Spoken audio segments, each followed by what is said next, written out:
Alors, en cette journée du 4 septembre 2023, je continue la lecture de Shambhala, The Sacred Path of the Warrior, de ch.20.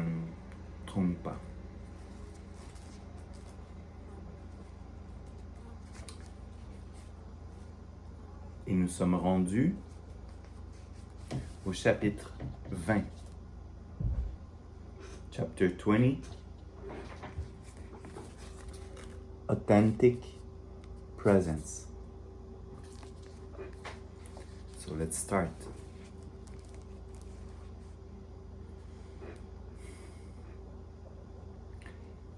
Authentic presence.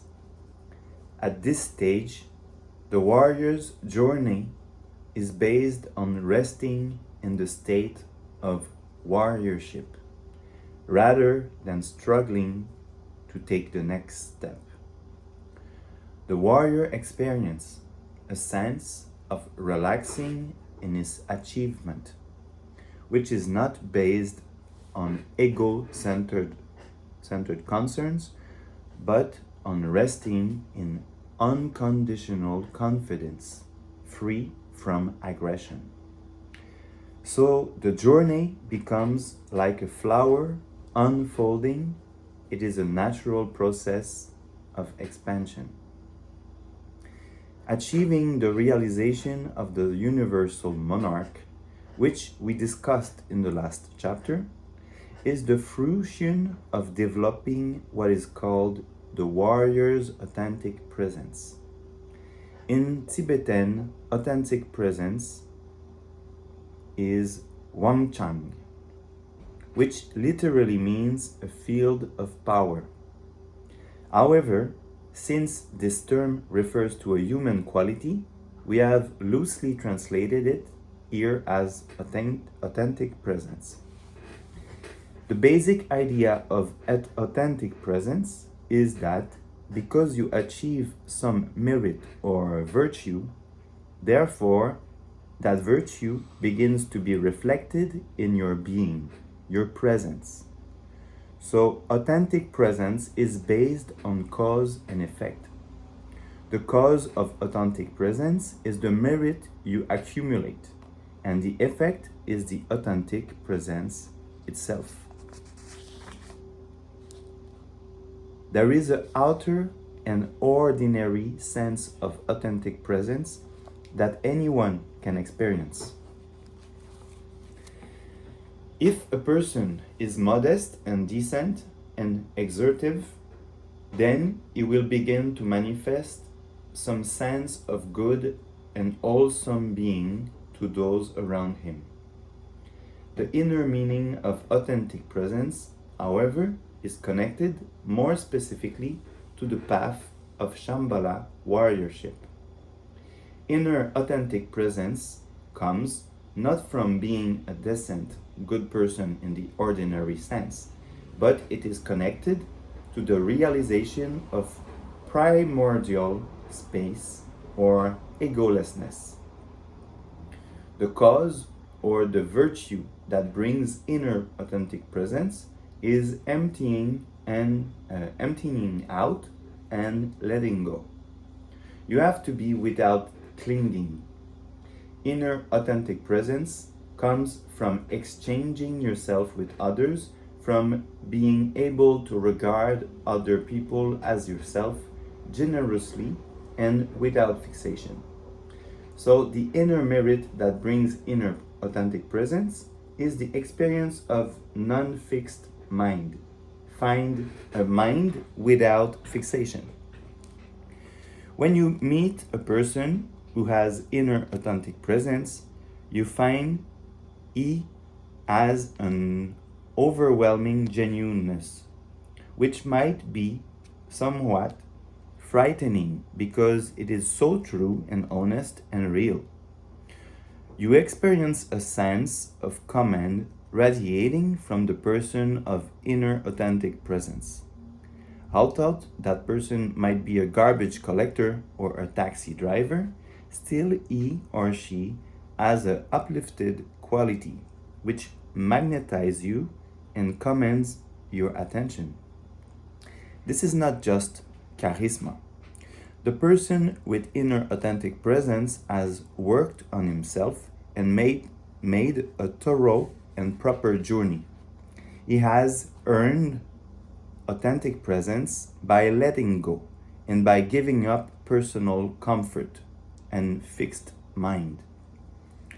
On the one hand, authentic presence is the result of a gradual developmental process of letting go of ego fixation. On the other hand, it is also the result of an instantaneous, magical process of letting go of fixed mind. The two always work together.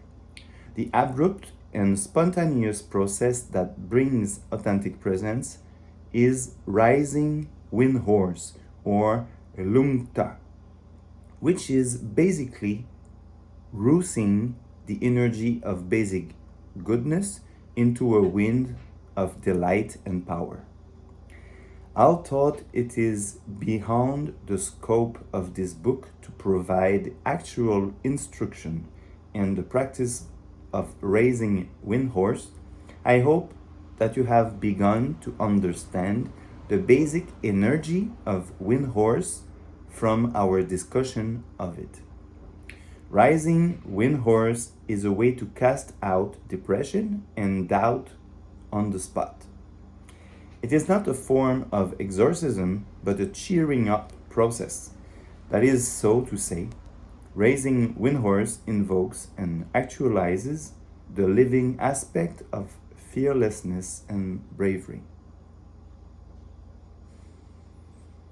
It is a magical practice for transcending doubt and hesitation in order to invoke tremendous wakefulness in your state of mind. And when you have raised lungta, authentic presence occurs. At that point, however, your experience of authentic presence may be only a glimpse. In order to sustain that glimpse and manifest that presence fully, there is a need for discipline. So there is a developmental process for deepening and furthering authentic presence. This presence is called the warrior's path of the four dignities.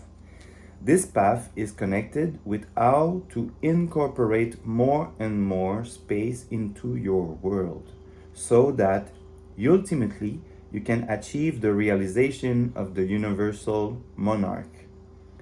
As your world becomes more and more vast, obviously, any notion of self-centered, egotistical existence becomes increasingly remote. So the path or the four dignities is also connected with realizing egolessness. The four dignities are meek, perky, outrageous, and inscrutable. All human beings experience the four dignities in some form. Meekness is basically experiencing a humble and gentle state of being, while perkiness is connected with uplifted and youthful energy. Outrageousness, difficult for me to pronounce. Outrageousness is being daring and entering into situations without hope and fear. And inscrutability is the experience of fulfillment and uncontrived, spontaneous achievement. Although everyone has some experience of these expressions of energy, unless there is actual discipline and awareness applied, there is no fundamental sense of going forward in your life.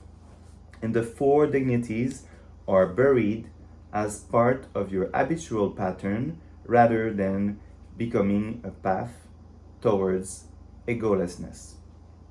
So fundamentally, the four dignities must be connected to the path of warriorship. In fact, they are an advanced stage on that path. The warrior is able to realize the four dignities only after he or she has developed an unshakable conviction in basic goodness and has seen the great eastern sun reflected in the experience of sacred world. At that point, the warrior is plugged into a source of energy that never runs down, the energy of wind horse, which makes the journey very powerful. So, wind horse is the fuel that energizes the four dignities, and authentic presence is the vehicle. This is somewhat paradoxical. On the one hand, the four dignities are a process of developing authentic presence. On the other hand, the experience of authentic presence is what allows the path of the four dignities to unfold. To explain that somewhat, we could say simply that egolessness is both the ground and the fruition of this journey. Unless we have some sense of letting go of ourselves, we cannot make this journey or warriorship at all. On the other hand, once we have let go, then we find that we can incorporate greater vision and greater mind. So egolessness is the thread of vastness, if such a thing can be said to exist, that runs through the entire journey. At this stage, the warrior's journey is based on resting in the state of warriorship rather than struggling to take the next step. The warrior experiences a sense of relaxing in his achievement, which is not based on ego-centered concerns, but on resting in unconditional confidence free from aggression. So the journey becomes like a flower unfolding. It is a natural process of expansion. The warrior of meek.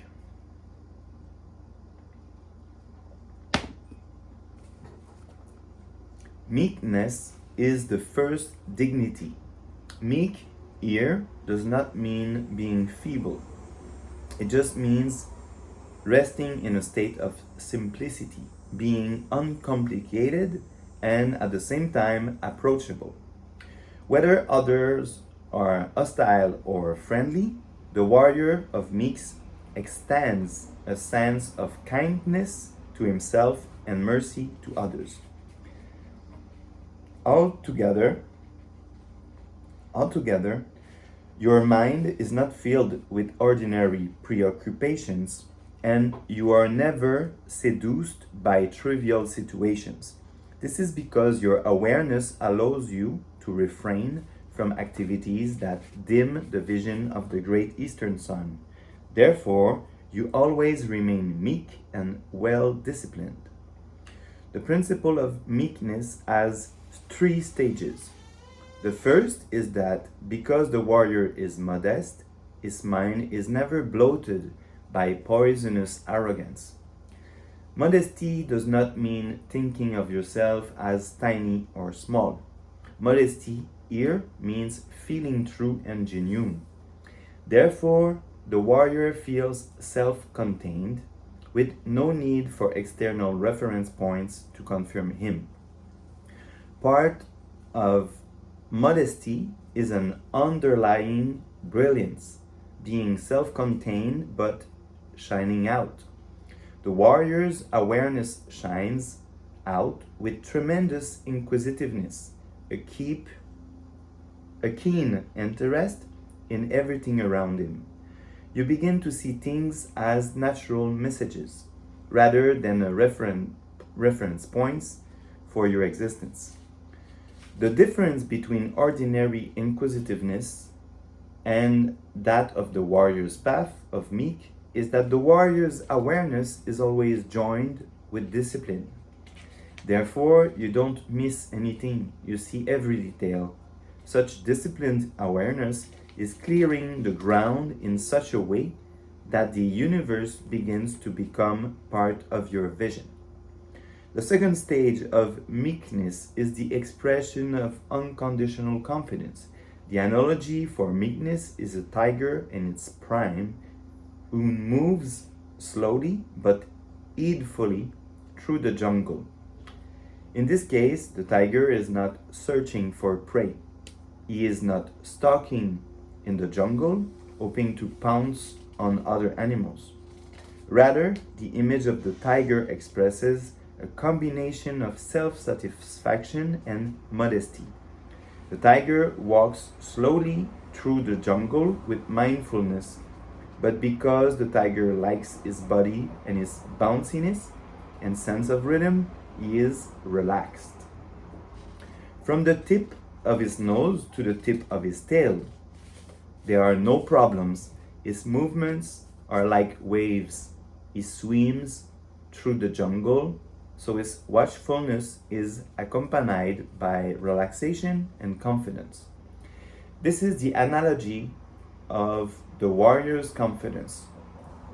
For the warrior of meek, confidence is a natural state of awareness and mindfulness in the way he conducts his affairs. The third stage of meek is that because there is no hesitation, the warrior's mind is vast. His mind is uplifted and sees beyond the limits of the sky. Vastness here does not come from seeing a great future in front of you, expecting that you are going to be perky and outrageous and unscrutable, and finally realize the greatest warriorship of all. Rather, vastness comes from seeing the greatness of your own spot, your own particular place. You realize that your basic state of mind is no longer an issue, nor is your relationship to Shambhala vision and the Great Eastern Sun. So both ambition and poverty striking mentality are overcome. Vast mind also comes from sharing the vision of the Dralas. You actually are able to jump into that vast and powerful ocean of magic, which may be painful or pleasurable, but nevertheless delightful. The fruition of meekness is that because the warrior possesses extraordinary exertion, he is able to accomplish whatever purposes or objectives he is trying to fulfill. The sense of exertion is not speedy, aggressive, or heavy ended. Like the tiger in the jungle, you are both relaxed and energized. You are constantly inquisitive, but your awareness is also disciplined. So you accomplish every activity without difficulty, and you inspire those around you to do the same. The warrior of meek has abandoned gain, victory, and fame, leaving them far behind. You are not dependent on feedback from others because you have no doubt about yourself. You do not rely on encouragement or discouragement. Therefore, you also have no need to display your valor to others.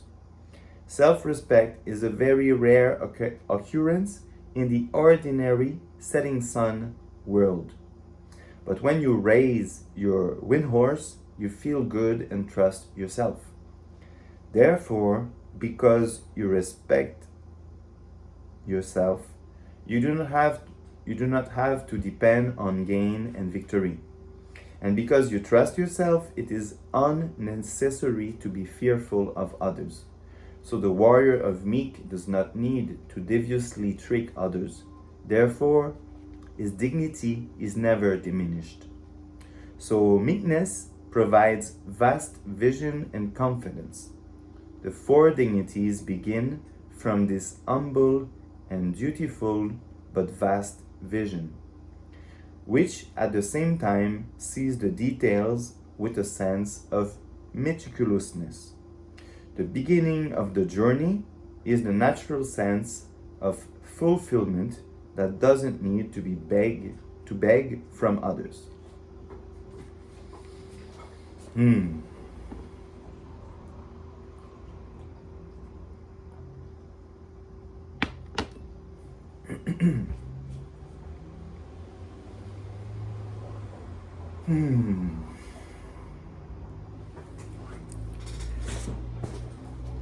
The warrior of Perky. The principle of Perky is symbolized by a snow lion who enjoys the freshness of the island mountains. The snow lion is vibrant, energetic, and also youthful. He roams the islands where the atmosphere is clear and the air is fresh. The surroundings are wild flowers, a few trees, and occasional boulders and rocks. The atmosphere is fresh and new, and also has a sense of goodness and cheerfulness. Perky does not mean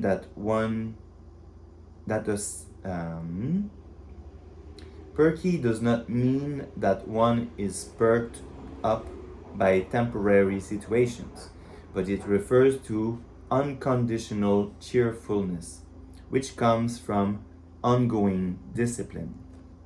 Just as the snow lion enjoys the refreshing air, the warrior of Perky is constantly disciplined and continuously enjoys discipline. For him, discipline is not a demand, but a pleasure. There are two stages of perkiness. The first one is experiencing an uplifted and joyful mind. In this case, uplifted mind means a continual state of delight that is not caused by anything. At the same time, this experience of joyful mind comes from the meekness you have previously experienced. So we could say that perkiness is due to meekness. The modesty, mindfulness, and brilliance of meek bring a natural sense of delight. From that joyful mind, the warrior of Perky develops artfulness in whatever actions he performs. His action is always beautiful and dignified. The second stage of Perky is that the warrior of Perky is never caught in the trap of doubt. The fundamental doubt is doubting yourself, which, as we discussed in chapter 5, occurs when body and mind are unsynchronized.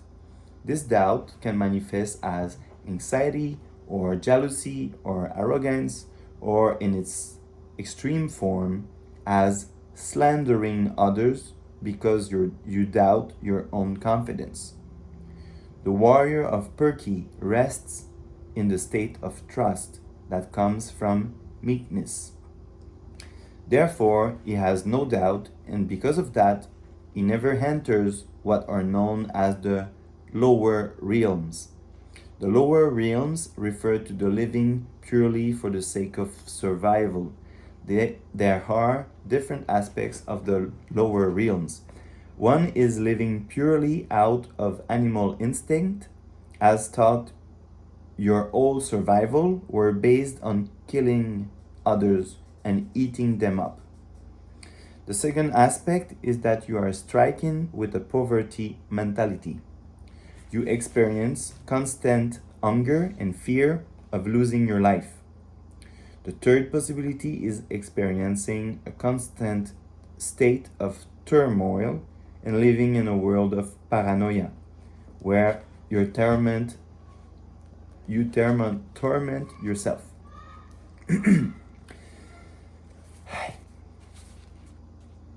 Because the warrior of Perky is free from doubt and practices continuous discipline, He is free from the lower realms. Free from these, the warrior of Perky possesses all the goodness of the higher realms. Being in the higher realms refers to being clear and precise. This warrior is always aware and never confused as to what to accept and what to reject. In summary, because of the meekness and gentleness that have occurred in the previous stage of warriorship, you make a further journey into perkiness. The warrior of Perky is never caught in the trap of doubt and is always joyful and artful. Because you are never enslaved in the lower realms, there is no confusion or dullness. This brings the attainment of a wholesome life. So the fruition or the ultimate notion of Perky is that you achieve a wholesome body and mind and the synchronization of the two. The warrior of Perky is both humble and uplifted, as well as fundamentally youthful.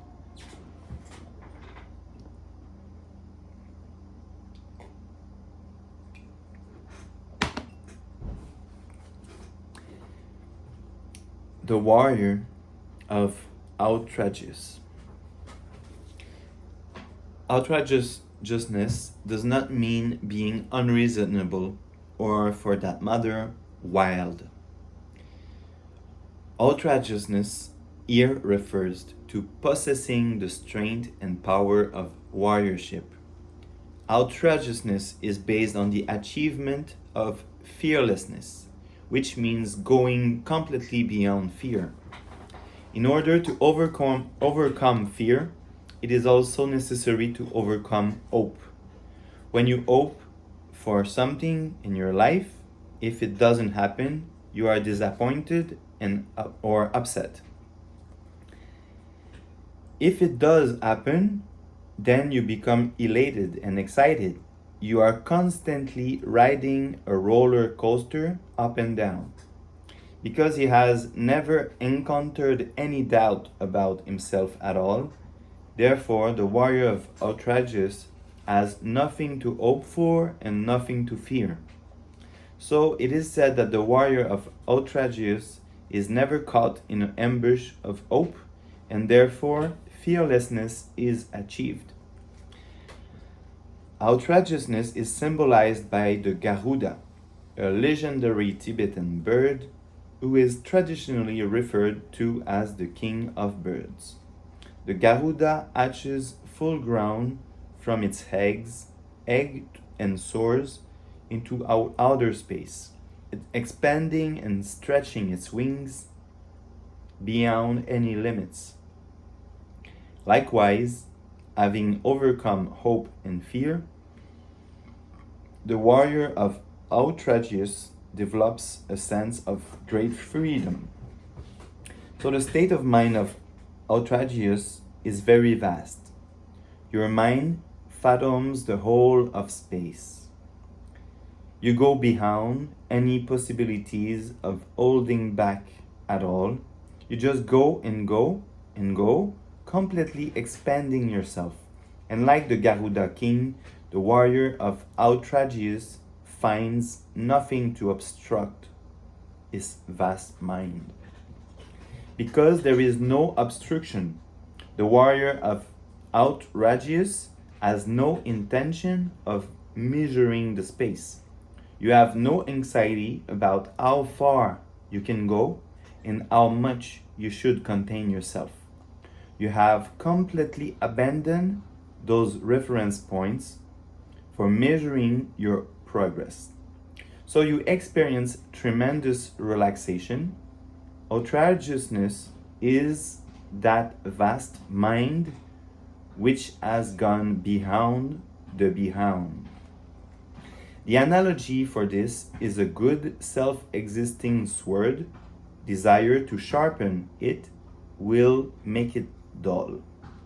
If you try to apply a competitive or comparative logic to the experience of vast mind, by trying to measure how much space you have fathomed, how much is left to fathom, or how much someone else has fathomed. Fathomed.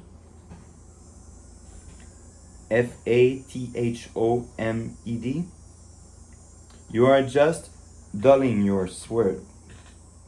It is futile and counterproductive. It contrasts to that approach. In contrast to that approach, outrageousness is accomplishing without a sense of accomplisher, without reference point. In short, because he is free from hope and fear, the warrior of outrageous soars in outer space, like the Garuda king. In this space, you see no fear and no imperfection. Therefore, you experience a greater world and attain greater mind. Such attainment is, of course, based on warriors' training of meek and perky. Because of these, you can be outrageous. The warrior of outrageous also possesses great mercy for others, because you have no obstacles to expanding your vision. You have immense capabilities of working for others. You are able to help them, providing whatever is needed.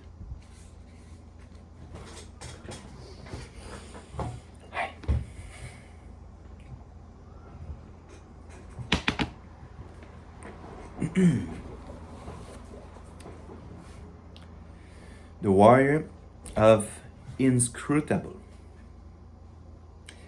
Inscrutability is represented by the dragon. The dragon is energetic, powerful, and unwavering. But these qualities of the dragon do not stand alone without the meekness of the tiger, the perkiness of the lion, and the outrageousness of the Garuda. Inscrutability falls into two categories. First, there is the state of inscrutability, and second, the expression of inscrutability. The expression, the stage and the expression. The state of inscrutability is based on fearlessness. This is unlike the conventional concept of inscrutability, which is deviousness or a blank wall. For the warrior of inscrutable, fearlessness has been achieved, particularly from the previous experience of outrageousness. From the fearlessness, you develop gentleness and sympathy, which allow you to be non-committal, but with a sense of humor.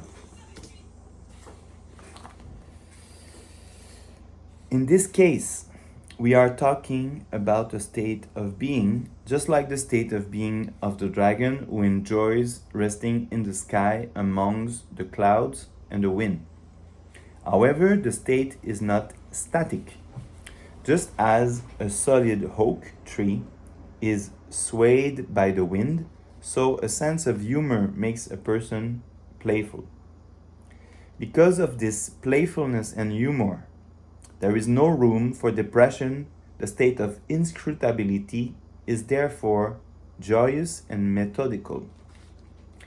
According to tradition, the dragon abides in the sky in the summer and hibernates in the ground during the winter. When the spring comes, the dragon rises from the ground with the mist and the dew. When a storm is necessary, the dragon breathes out lightning and roars out thunder. This analogy gives us some feeling of predictability within the context of unpredictability. Inscrutability is also the state of settling down in your confidence, remaining solid and relaxed at once. You are open and fearless, free from longing and doubt, but at the same time, you are very interested in the movement of the world. Your wakefulness and intelligence make you self-contained and confident with a confidence that needs no reaffirmation through feedback. So the state of inscrutability is conviction that doesn't need confirmation. You feel a sense of genuineness, that you are not deceiving yourself or others. That notion comes from being settled. Inscrutability is a state of wholesomeness within which there is no gap or hesitation. It is therefore a sense of truly living and actually leading your life. It is a feeling of hardcore solidity, but at the same time, you are continuously sharpening your intelligence. Question and answer occur simultaneously, and therefore inscrutability is continuous. It is also unyielding, it never gives in. You do not change your mind. If the course of a procedure is threatened, the mind of inscrutability responds with deadly accuracy, not because of aggression, but because of its basic confidence. The expression of inscrutability is how inscrutability manifests itself in action.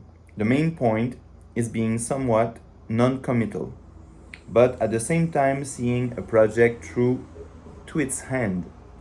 You are non-committal because you are not interested in confirmation, but does not mean that you are afraid of being caught by your actions, but rather that you are not interested in being at the center of the scene.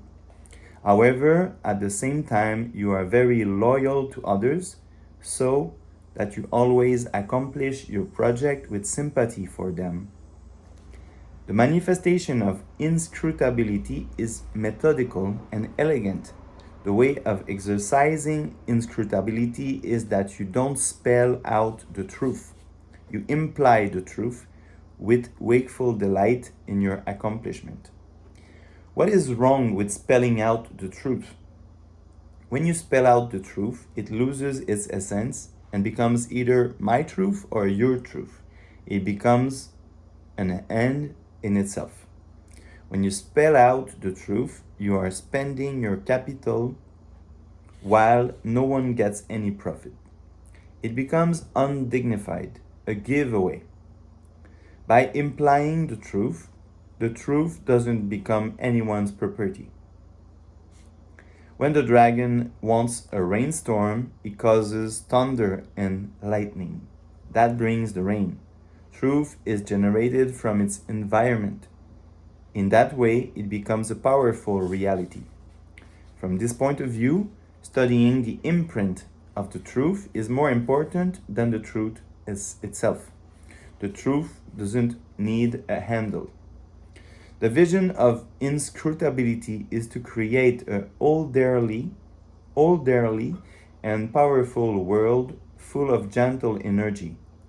So the warrior of inscrutable is not in a rush.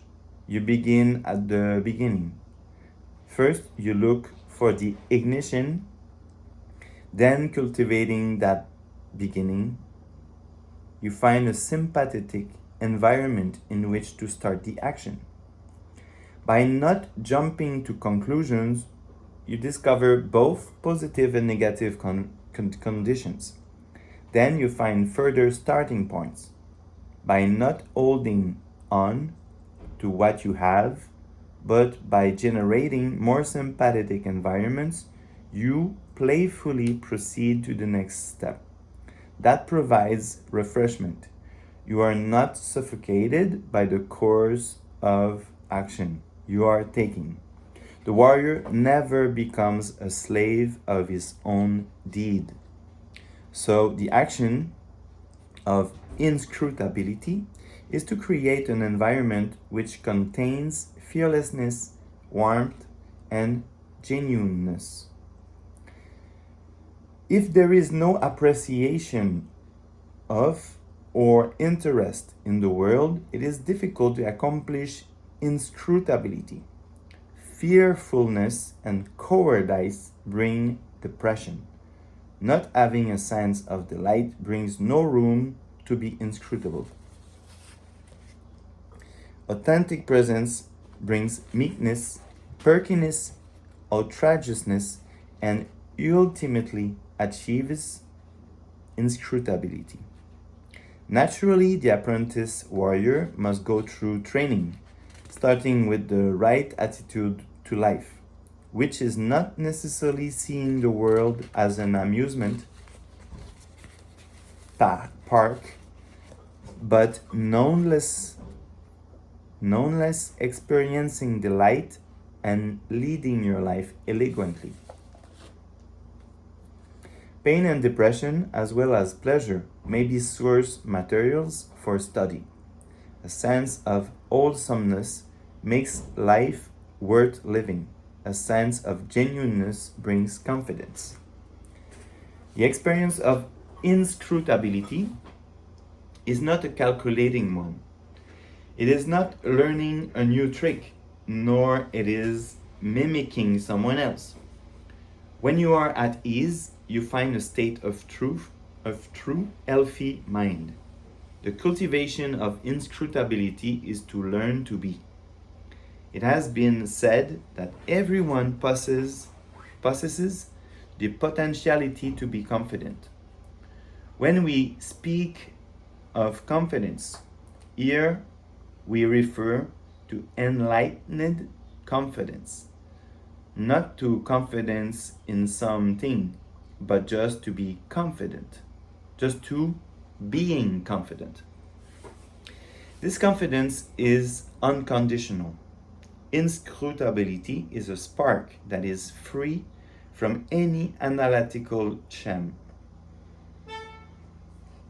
When meeting a situation, challenge and interest occur simultaneously.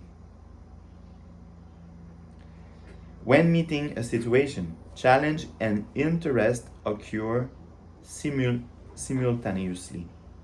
You proceed with an open mind and with direct action. This brings delight and guidelines evolve naturally. Inscrutability comes from giving rather than taking. As you give, you find services available automatically. Thus, the warrior conquers the world. Such a notion of generosity brings freedom from inhibition. Then relaxation develops. The warrior doesn't have to struggle. A sense of struggle is not the style of inscrutability. The apprentice might feel impatient or inadequate. At that point, you have to be inscrutable to yourself. Slowing down any impulse is said to be the best way to begin. When the warrior feels a sense of leadership and order on earth, that appreciation brings some kind of breakthrough. The closed and poverty-striking world begins to fall apart, and from the feeling of freedom, you begin to appreciate natural hierarchy. You are a part of it. The inscrutability becomes the natural way, including respect for elders, sympathy for kin, and confidence in colleagues. At that point, learning is no struggle and blockages are overcome. When we talk of hierarchy, we refer to the structure and order of the universe, a sense of heritage that the warrior must appreciate. But appreciating it is not enough. There is a need for discipline, and that discipline comes from realizing that such a world as this was created for you. That people expended energy to bring you up. That in your weak moments you were helped. And that when you were ready for inspiration, you were inspired. So the discipline of genuinely working for others comes from appreciating hierarchy. Inscrutability is brilliant and fearless because the warrior is guided by the vision of the great eastern sun. With exertion and delight, you can lift yourself up in order to achieve authentic presence and ultimately the state of being of the universal monarch. By opening yourself and fearlessly giving to others, you can help to create a powerful world of warriors. So that was chapter 20 from Shambhala, The Sacred Path of the Warrior by Chogyam Trungpa. Thanks for listening. There is one last chapter to be read, and then the afterward. The last one will be the Shambhala lineage. See you soon.